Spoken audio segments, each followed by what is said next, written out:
Welcome my YouTube channel, Stoic Powerful Habits. Asterisk, ladies and gentlemen. Asterisk, there's a force more powerful than words, more commanding than presence, and more alluring than charming. Is your indifference forged by self-respect?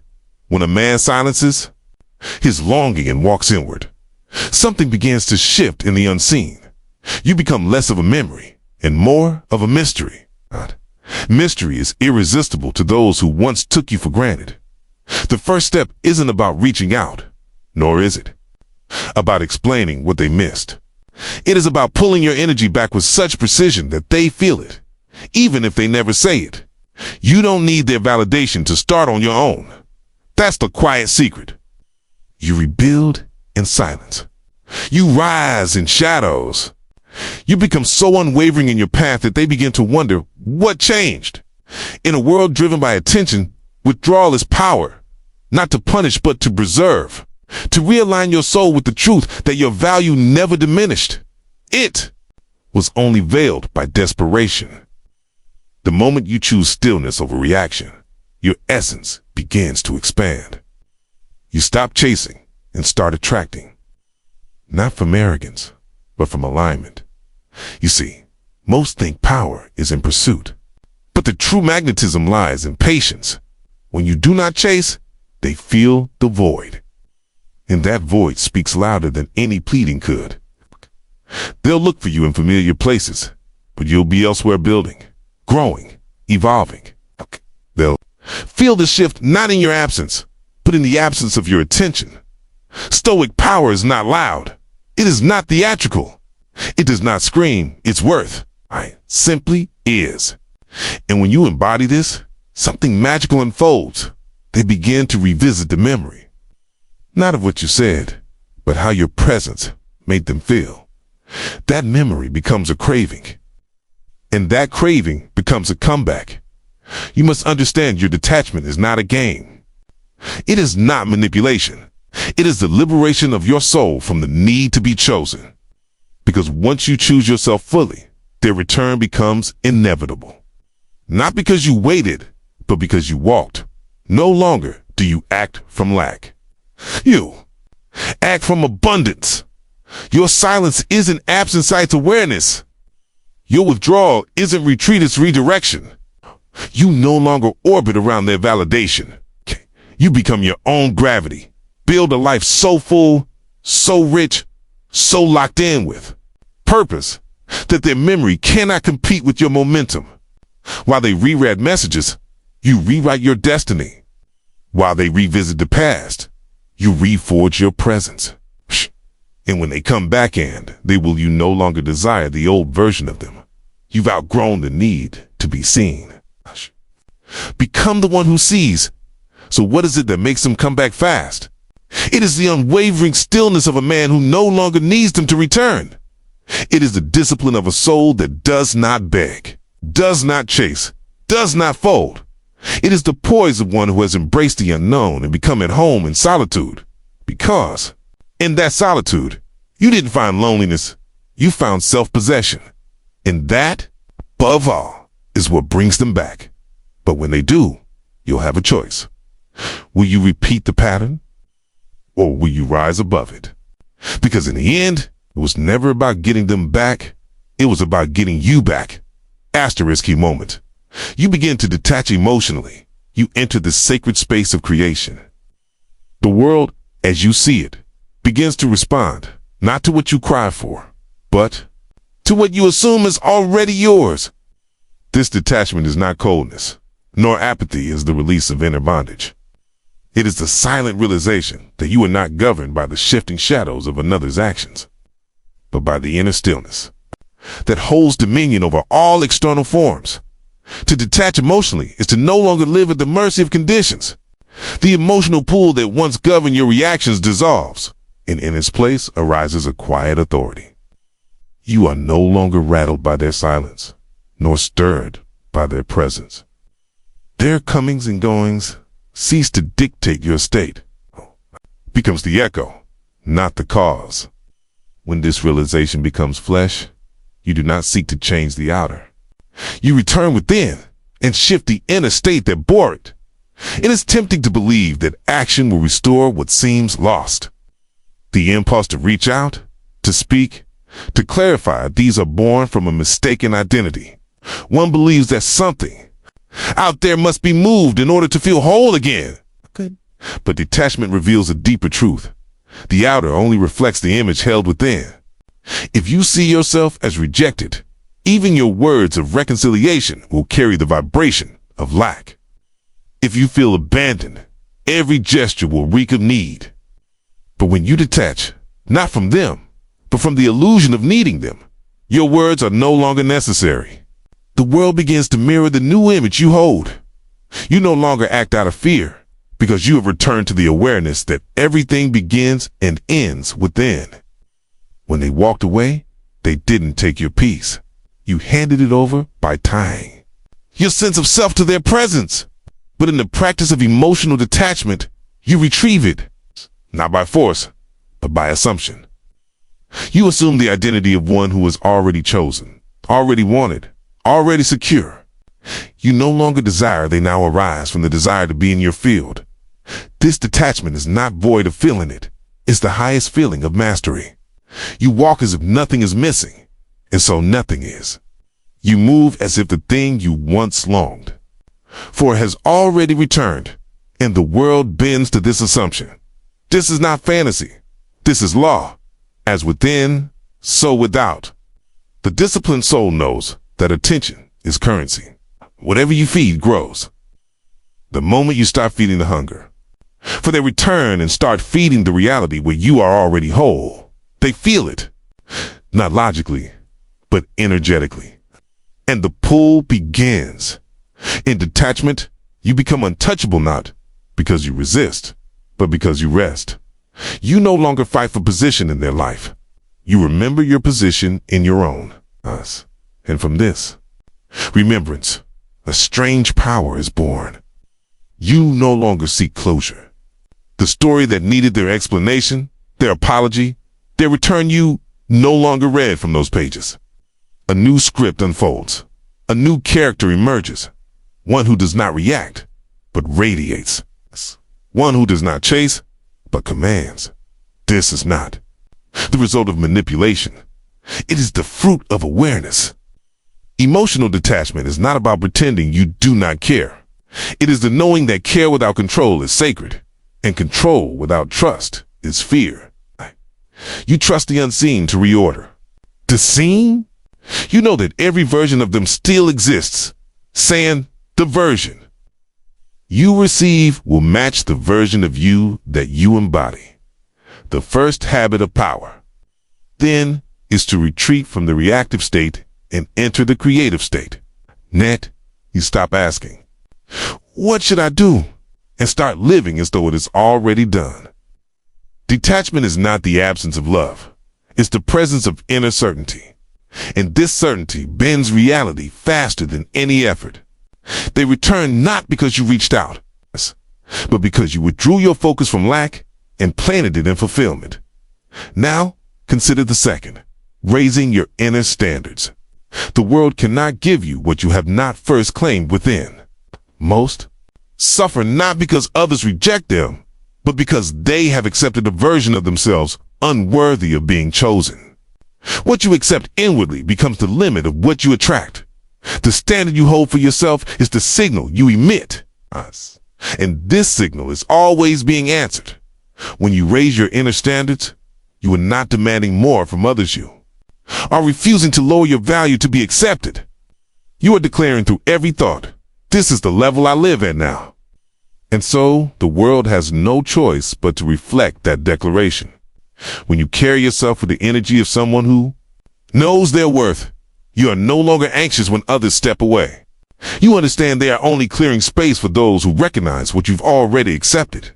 It begins not with action, but with inner recognition. You no longer entertain thoughts that belittle your essence. You no longer speak from wounds, but from wholeness. And your imagination becomes a sacred garden where only worthy visions are permitted to grow. Every time you dwell in the assumption that you are enough, wanted, and chosen, you are sculpting a new reality, one that does. not beg to be loved, but expects it as natural. This expectation is not arrogance. It is alignment. You no longer expect crumbs because you are feasted within. You no longer tolerate inconsistency because you've become consistent with your own value. The world doesn't give you what you wish, for it gives you what you won't settle below. And when you raise that internal bar, you are no longer pulled by appearances. When they left, you may have tried to understand why. But with raised standards, that question no longer haunts you. You don't adjust your value to fit their preference. You adjust your circle to fit your value. And from this sacred space, attraction becomes inevitable. They return not because you changed for them, but because you became someone they can no longer access casually. You become rare, not by hiding, but by refining. You radiate certainty, not by demanding attention, but by holding attention inward. You know your worth, not from outer confirmation, but from inner agreement. And the universe responds to that agreement. People rise to meet the level of the energy you embody, or they fall away. Either way, your standard remains. As you live from this raised standard, your presence becomes magnetic. Not desperate, not aggressive, but commanding. The right ones feel it. The wrong ones fear it. You no longer chase what walks away. You bless it, knowing that only the aligned can stay. And those who left, they feel the shift. They sense the elevation. They see that you are no longer where they left you. You are now on a plane where only the worthy can dwell. Detachment and inner standards work hand in hand. One frees you from emotional chaos. The other sets the stage for higher experiences. Together, they form the foundation of a life that does not wait for love to return, but becomes the embodiment of it. In that embodiment, all things are added. They come back fast, not because you made them, but because you became someone they must return to. Not out of guilt, but gravity. You shifted the center of your world back to where it always belonged within. And from that center, all things orbit once more. Asterisk. Let silence speak. Let it move. Let it breathe. Let it become the unseen language through which your inner reality is announced to the world. Okay. There is no greater amplifier of desire fulfilled than the vacuum created by silence. Okay. When you choose to pull away your words, your explanations, your desperate reaching for understanding, something mystical begins. The outer world senses it not with logic, but with energy. The absence of noise becomes the loudest presence. Silence is not a weapon. It is a container. It holds within it the fullness of the assumption you now dwell in. When you no longer need to plead, you no longer need to explain. Your spirit declares, it is already done. This kind of stillness carries weight. It presses against the walls of consciousness. The one who left feels it. The one who doubted senses it. It is not the echo of emptiness. It is a declaration of sufficiency. Most are afraid of silence because they think it means nothing is happening. But silence is where everything happens. In the stillness, the unseen is forming. The imaginal act, once saturated with belief, becomes the blueprint. Your silence makes room for that blueprint to manifest. You no longer interfere. You no longer disturb the soil where the seed was planted. You trust it. You let it grow in. Secret. When you choose not to respond, you are not being passive. You are affirming that the version of you who has already received the desire has no need to chase after proof. Your silence becomes the proof.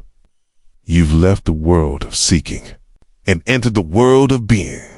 And those who once fed on your energy now feel its absence like a drought.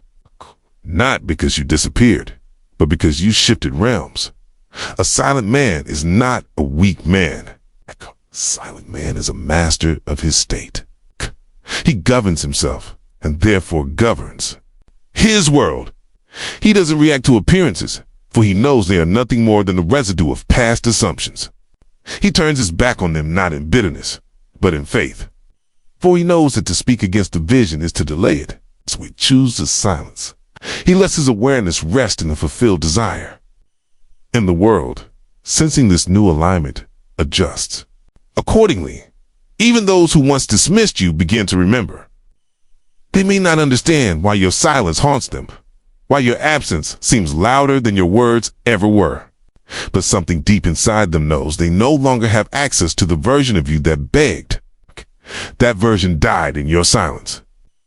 In its place stands one who lacks nothing, needs nothing, and becomes everything.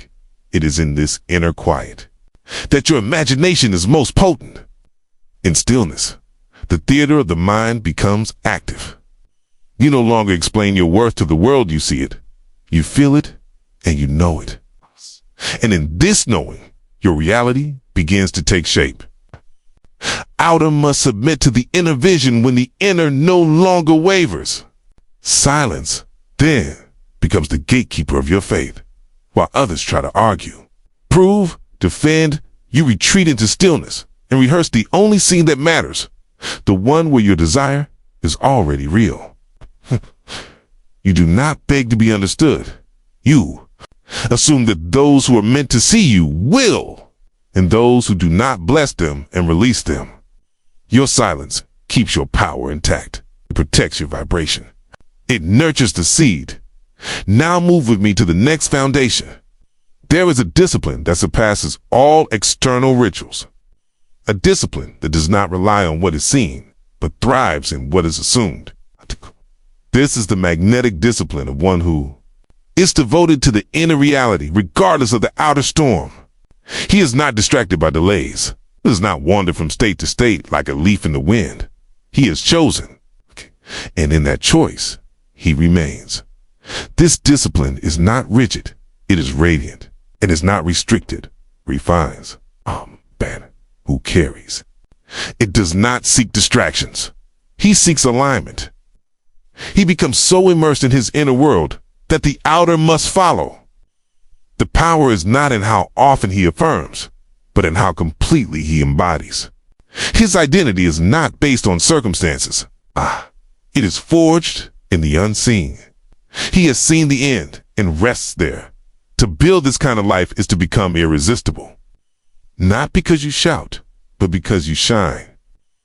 Not because you pursue, but because you walk with purpose. People feel when a man is centered in his mission. They feel when his time is no longer available for chaos. The one who once left senses that he is no longer standing still, waiting. He is moving.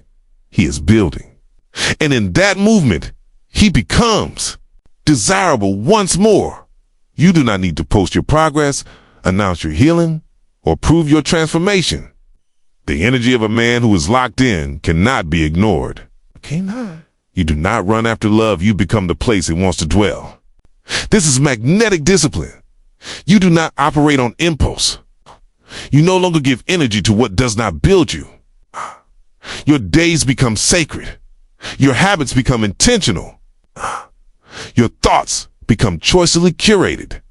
When you cultivate this discipline, the world begins to mirror it. Opportunities emerge. People respond differently, not because they changed, but because you did.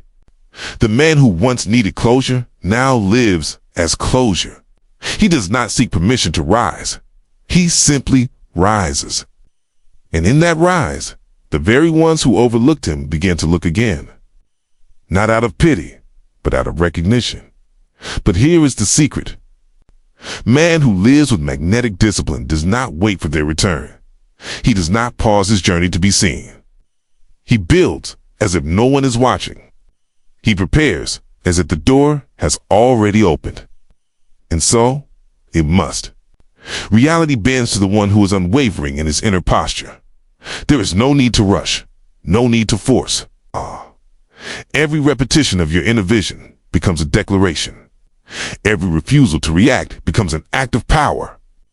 You stop feeding the lesser version of self. You stop answering calls that pull you backward. And the one who once thought they had time to return now sees that the clock has changed. In the silence you built, in the discipline you expanded. And when they come back in, they often do it as not to the man they left. It is to the one they never truly met. the one who rose in stillness, the one who became magnetic not through force, but through presence. This is the way. Speak less, build more, react less, imagine more, cling less, radiate more. Let your silence be filled with vision. Let your discipline be filled with love for what you are becoming.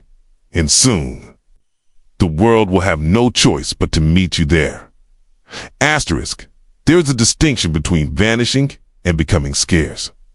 One is rooted in fear, the other in awareness. 2, withdrawal. Your attention is not to disappear. It is to redirect your power. You are not running from anything. You are choosing where your energy is allowed to rest.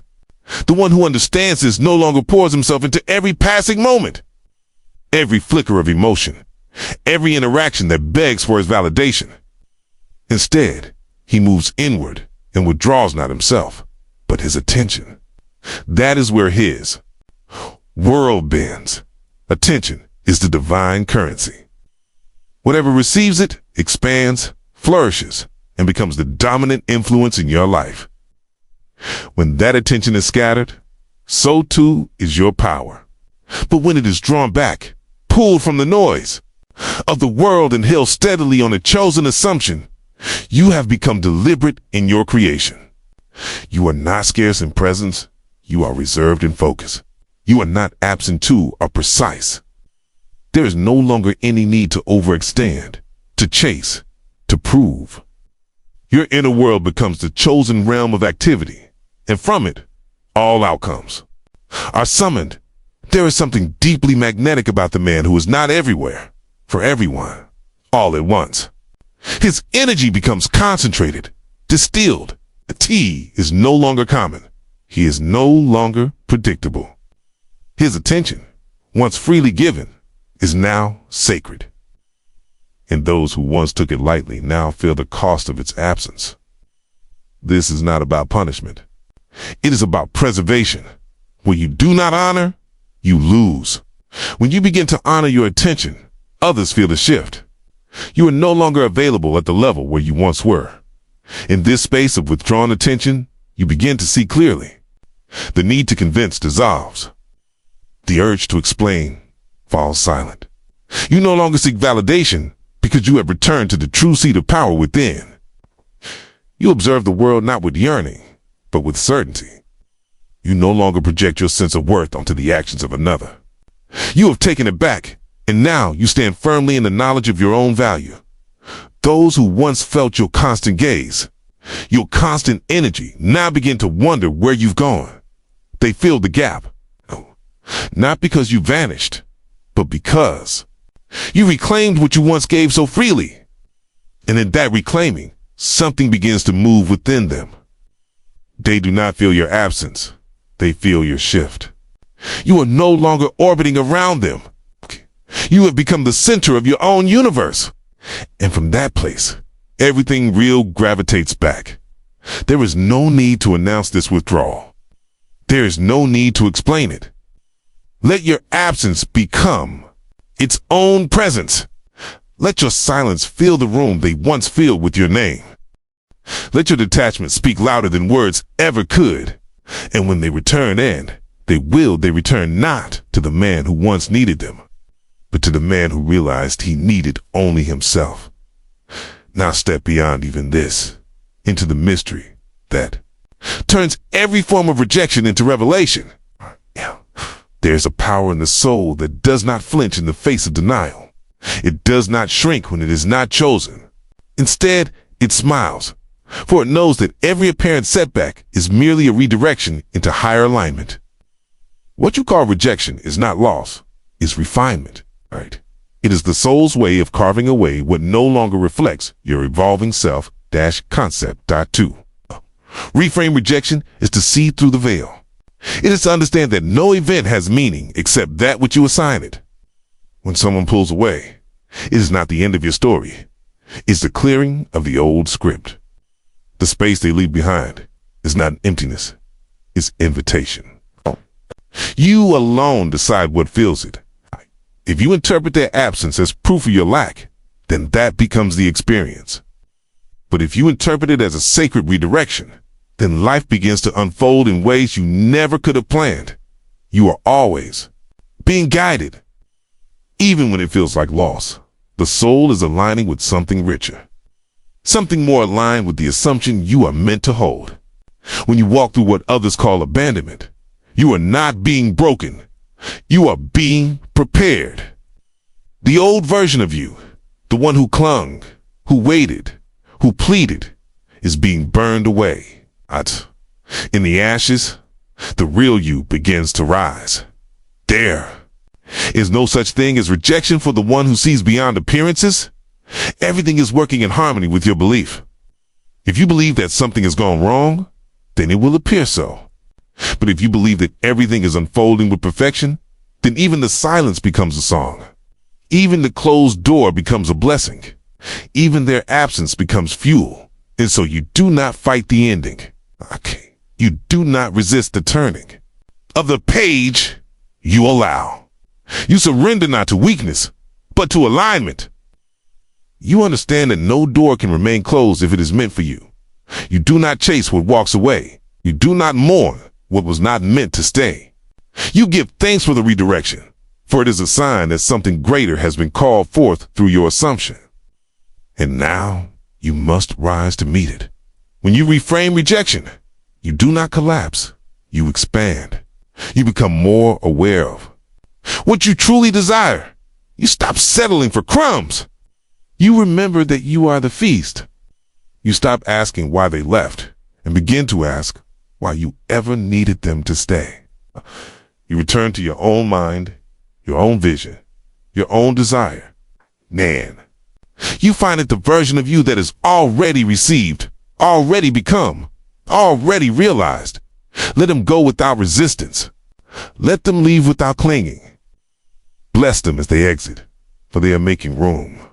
Room for the deeper love. Room for the higher version. Room for the manifestation that matches your new identity. When you stop chasing the old, you signal that you are ready for the new. And the universe, always responsive, always precise, delivers accordingly.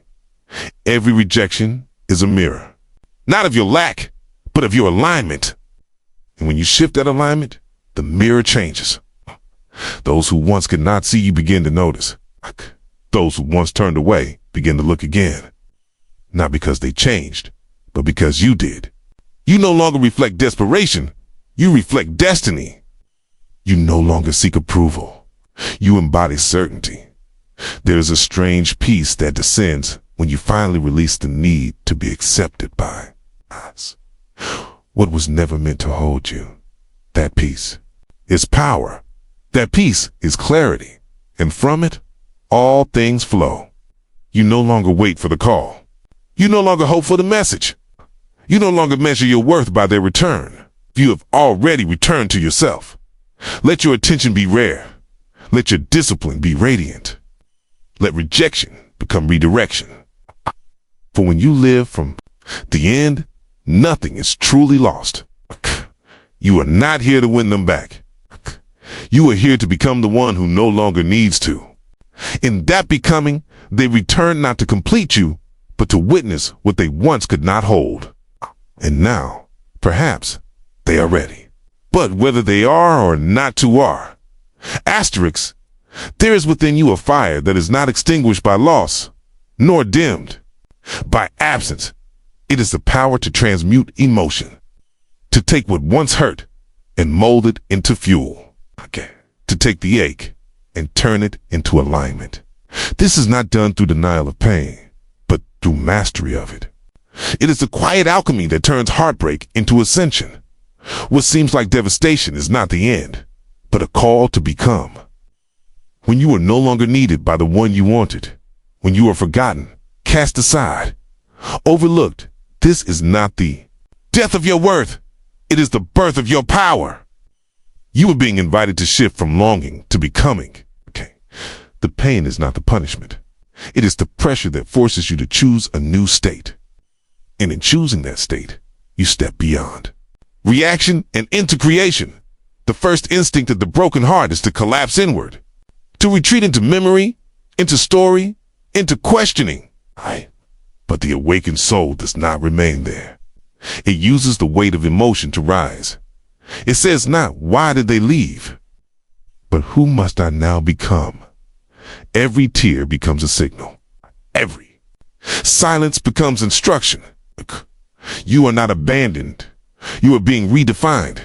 Emotional transmutation is not resistance. It is redirection. It is the conscious decision to feel fully and still choose deliberately. You are not erasing the feeling. You are elevating it. You take the same energy once wasted on wondering and shift it into inner embodiment. You stop asking when they will return. You begin acting as if they already have. And in that assumption, the old state dissolves. You begin to walk differently, speak differently. You carry yourself not with desperation, but with vision. The person that left is no longer the one who now moves through the world. And this change, this unseen shift, is felt even in their silence. They may not know why they remember you suddenly, why your image returns uninvited, why they feel drawn again without understanding. But it is because you have transmuted the ache into alignment. This is not performance. This is not game. This is the realization that everything in your life bends to the state you occupy. The question is no longer, how do I get them back? But who am I now? To becoming the one who already has.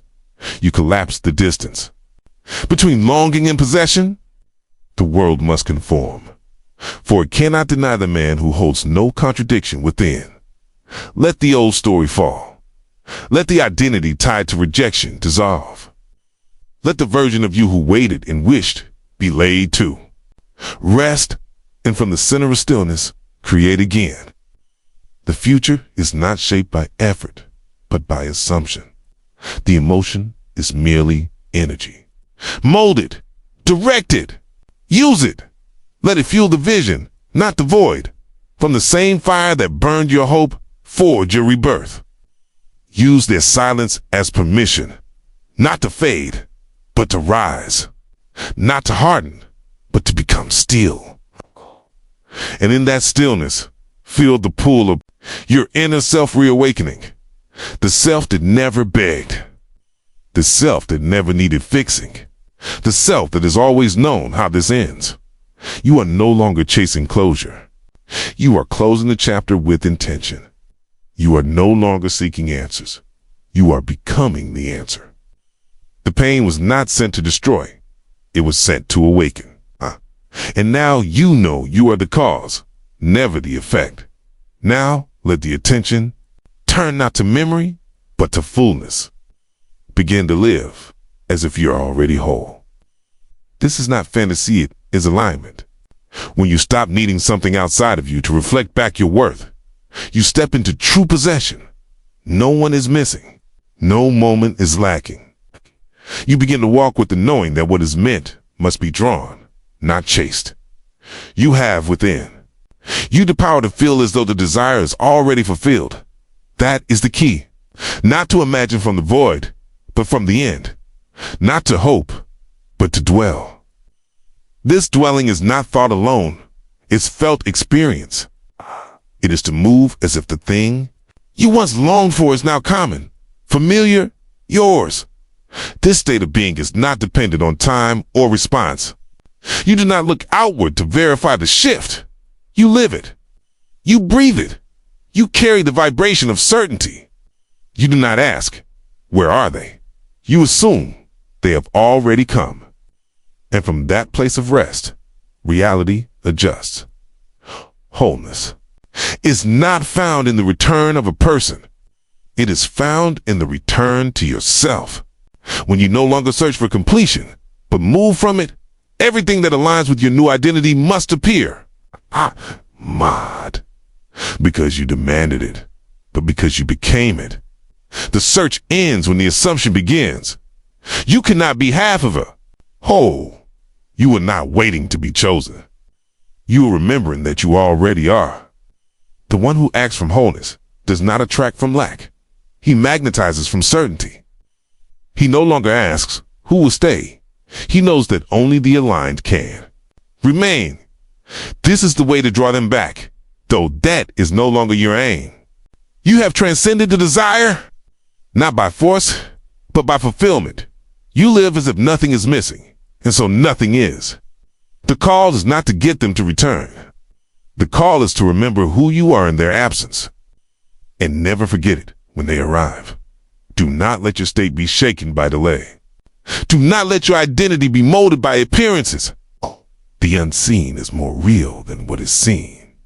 The seed beneath the soil is already becoming, even before the eye sees it. You do not doubt the process, so you assume its fulfillment. When you stop seeking love and begin expression from it, the world must shift. When you stop chasing results and begin acting as if they are inevitable, the manifestations come quietly, effortlessly. Not as rescue, but as resonance. You live like the version who already has, not tomorrow. Now, you feel the love within you. You feel the return within you. You feel the reunion not as hope, but as reality. And so the outer begins to mirror the inner, not because you forced it, but because you became it. You are not broken. You are not waiting. You are already aligned. Okay. The return is a shadow cast by the light you now hold. Okay. They return not to fix you, but because you no longer need it. Fixing. You are the embodiment of the assumption fulfilled. And if they come, they come. If they don't, something greater must. Either way, you are already whole. That is the power. That is the final realization. The thing you once chased begins to chase you not because you demanded it, but because you no longer did.